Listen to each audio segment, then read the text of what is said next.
Assalamualaikum warahmatullahi wabarakatuh. Halo guys, saya Kartika Dwi Yulianti dari kelas 1 Komunikasi dan Penyiaran Islam A. Alhamdulillah, di kesempatan ini saya akan menyampaikan materi mata kuliah Ulumul Hadis yang sekaligus sebagai video perdana saya nih teman-teman. Hehe. Poin yang akan saya sampaikan yaitu 1. Unsur hadis dan 2. Metode periwayatan hadis. Langsung saja kepada poin yang pertama yaitu unsur hadis. Ada sanad dan atau rawi. Sanad secara bahasa berarti al-mu'tamad, yaitu yang dipegangi, yang kuat atau yang bisa dijadikan sebagai pegangan. Atau dapat juga diartikan sesuatu yang terangkat tinggi dari tanah. Sedangkan secara terminologi, sanad berarti jalannya matan.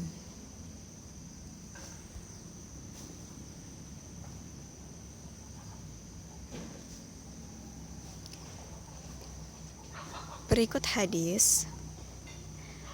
Imam Bukhari meriwayatkan, ia berkata, telah menceritakan kepada kami Muhammad Ibu Al-Mutsanna, ia berkata, telah menceritakan kepada kami Abd Al-Wahhab Al-Saqafi, ia berkata, telah menceritakan kepada kami Ayyub dari Qilabah, dari Anas, dari Nabi SAW, beliau bersabda, ada 3 hal yang apabila seseorang memilikinya, maka ia akan memperoleh manisnya iman, yaitu bahwa Allah dan Rasul-Nya lebih dicintainya daripada selain keduanya, bahwa ia mencintai seseorang hanya karena Allah Subhanahu wa Ta'ala, dan bahwa ia benci kembali pada kekafiran sebagaimana ia benci masuk ke dalam api neraka.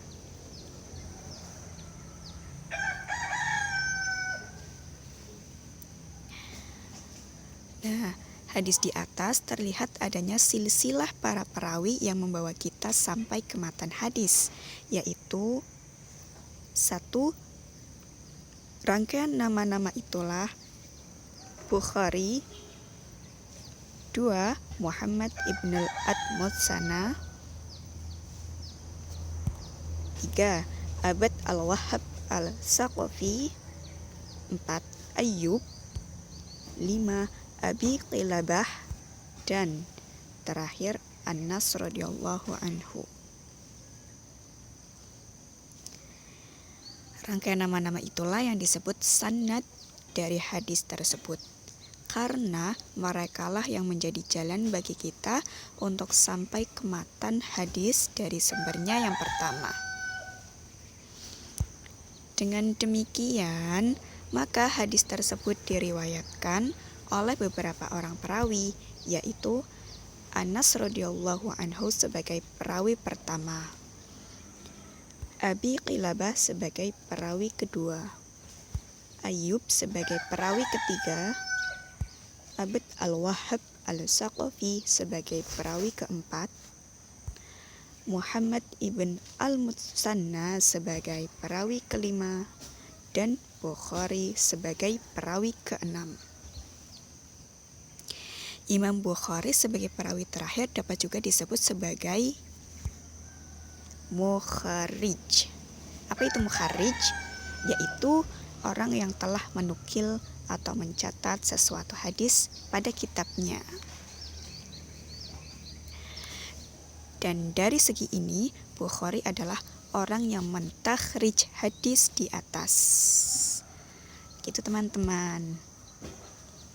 Lanjut kita pada pembahasan matan. Matan secara bahasa berarti sesuatu yang keras dan tinggi atau terangkat dari bumi atau tanah. Sedangkan secara terminologi, matan berarti sesuatu yang berakhir padanya atau terletak sesudah sanad, yaitu berupa perkataan. Berikut contoh matan dalam hadis yang dituliskan dalam kitab hadis Sahih Bukhari yang ditandai dengan cetak tebal. Haddatsana Sulaimanu Abu Rabi'i qala haddatsana Ismailu bin Jamfar qala haddatsana Nafi'u bin Malik bin Abi Amir Abu Suhal an abihi man Abi Hurairah anin Nabi sallallahu alaihi wasallam qala ayatul munafiqi thalathun idza haddatsa kadzaba wa idza wa'ada akhlafa wa idza tumina khana.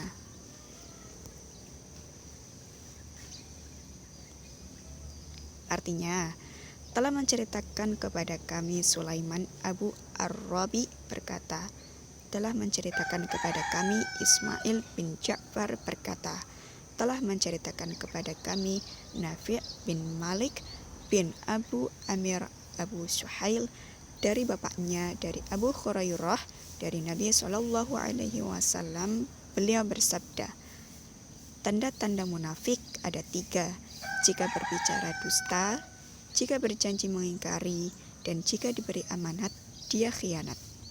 Hadis riwayat Bukhari.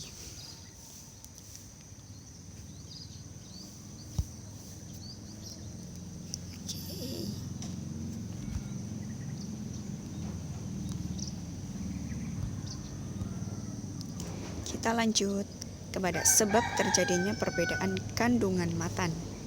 Yang dimaksud dengan kandungan matan di sini adalah teks yang terdapat di dalam matan suatu hadis mengenai suatu peristiwa atau pernyataan yang disandarkan kepada Rasul Shallallahu Alaihi Wasallam, atau tegasnya kandungan matan redaksi matan dari suatu hadis.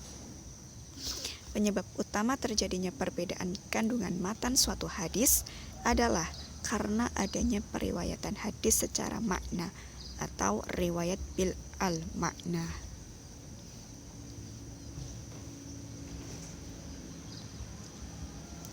Riwayat tersebut telah berlangsung sejak masa sahabat, teman-teman. Meskipun di kalangan sahabat sendiri terdapat kontroversi pendapat mengenai periwayatan makna tersebut. Kita lanjut kepada sighat at-tahamul wal ada. Pengertian tahamul wal ada al-hadis. Tahamul dalam bahasa artinya menerima, dan ada artinya menyampaikan. Jika digabungkan dengan kata al-hadis, tahamul hadis berarti kegiatan menyampaikan riwayat hadis. Dalam istilah ilmu hadis, terdapat istilah yang disebut dengan at-tahamul dan al-ada. At-tahammul adalah menerima dan mendengarkan suatu periwayatan hadis dari seorang guru dengan menggunakan beberapa metode tertentu. Sedangkan yang dimaksud dengan al-ada adalah menyampaikan atau meriwayatkan suatu hadis kepada orang lain. Dan sedangkan ada al-hadis adalah kegiatan menyampaikan hadis dengan cara-cara tertentu.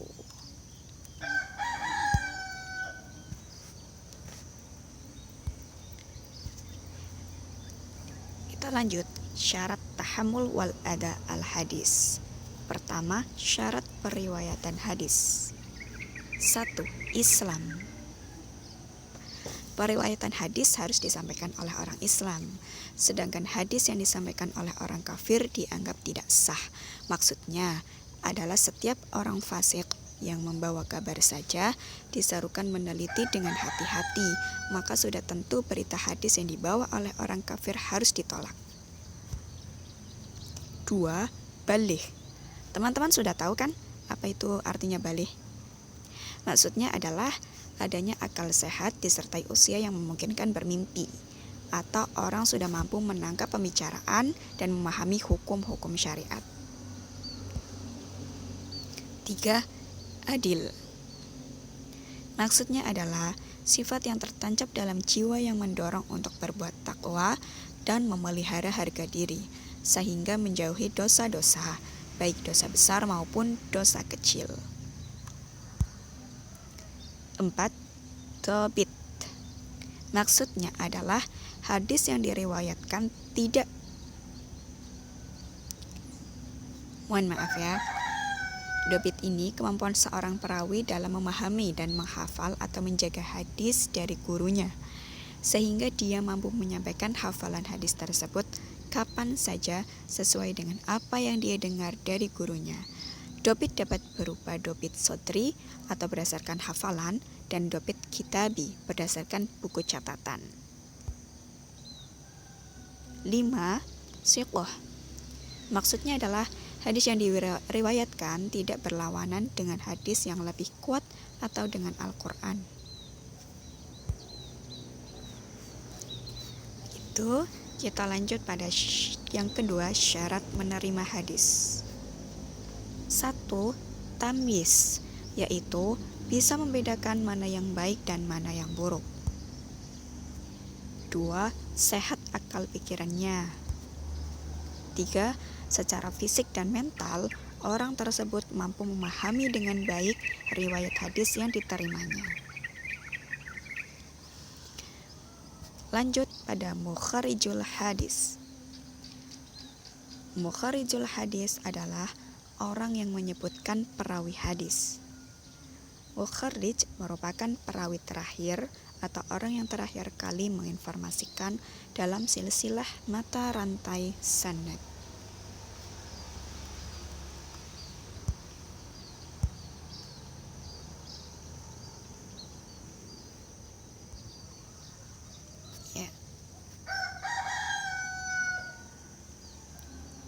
Berikut nama-namanya. At-talib adalah orang yang sedang belajar hadis.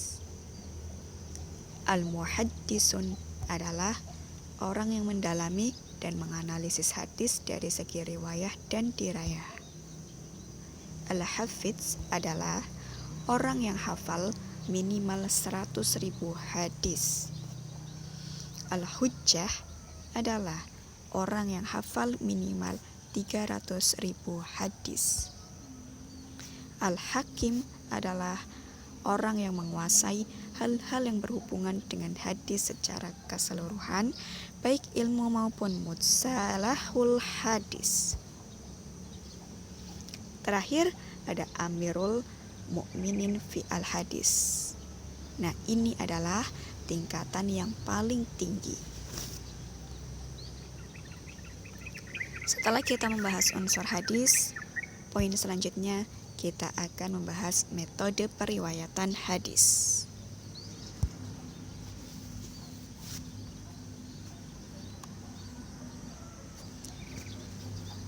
1. As-sima'i, mendengar lafal guru, yaitu murid mendengar sendiri dari perkataan gurunya, baik dengan cara mengimlakan maupun bukan, baik dari hafalannya maupun membaca tulisannya. Ketika menyampaikan hadis atau riwayat yang ia dengar atau terima itu, si rawi menggunakan silhat haddatsana, akhbarana, amba'ana, sami'tu, sami'na.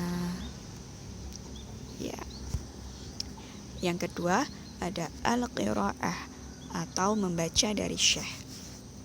Gambarannya, seorang perawi membaca hadis kepada seorang syekh, dan syekh mendengarkan bacaannya untuk meneliti, baik perawi yang membaca atau orang lain yang membaca, sedang syekhnya mendengarkan. Ketika si rawi itu sendiri membaca hadis kepada syekhnya, maka waktu menyampaikannya ia pakai syihat amba'ina. Sedangkan jika orang lain yang membaca, sedangkan ia mendengarkan, maka ketika menyampaikan kepada rawi lain, ia disebut wara'atun alaih atau akhbarana.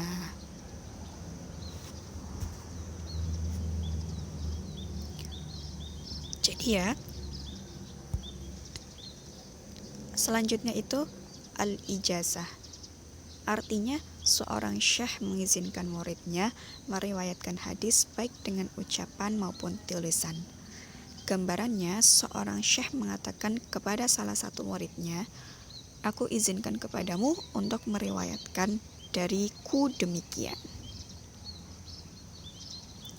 Nah, dalam menyampaikan sesuatu yang didapati dengan ijazah, si rawi berkata, akhbarana fulanun ijazatan, atau fima ijazani fulan, atau syafahani.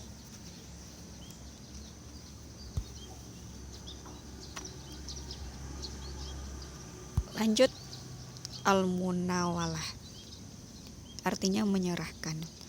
Al-munawalah ada dua macam.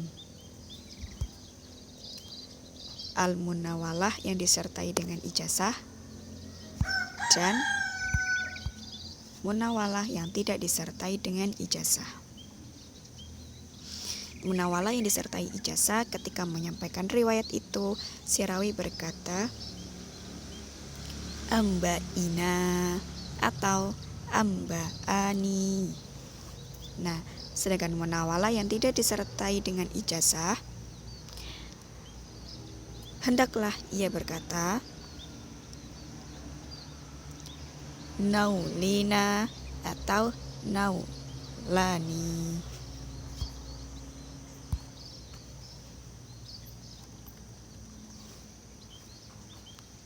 Oke.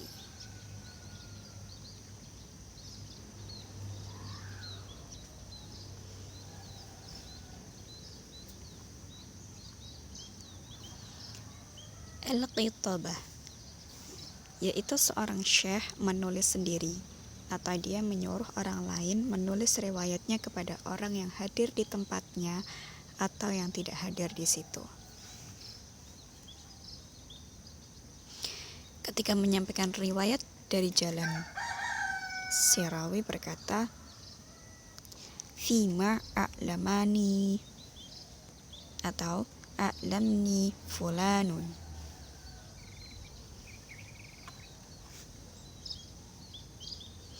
Dalam menyampaikan hadis Alkitab yang didapati dengan jalan wijadah,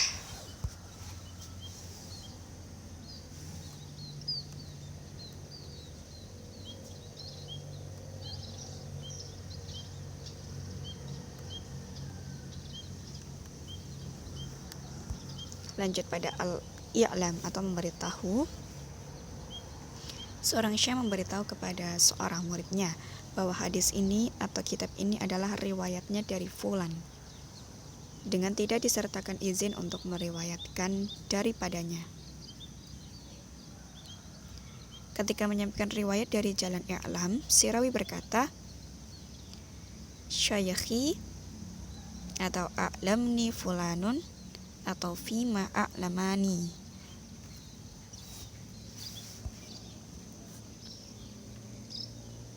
Dan ini terakhir, al-wijadah, artinya itu mendapat.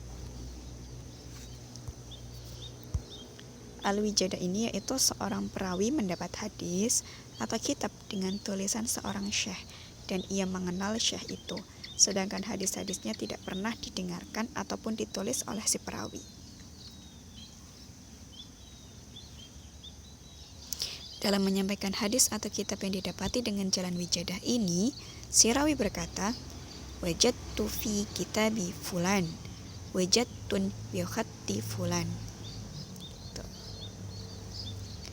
Oke, begitu teman-teman. Jadi itulah materi ulumul hadis yang saya sampaikan pada kesempatan kali ini. Untuk kurang lebihnya, saya mohon maaf, pasti banyak sekali kesalahan, dan mohon koreksinya di kolom komentar.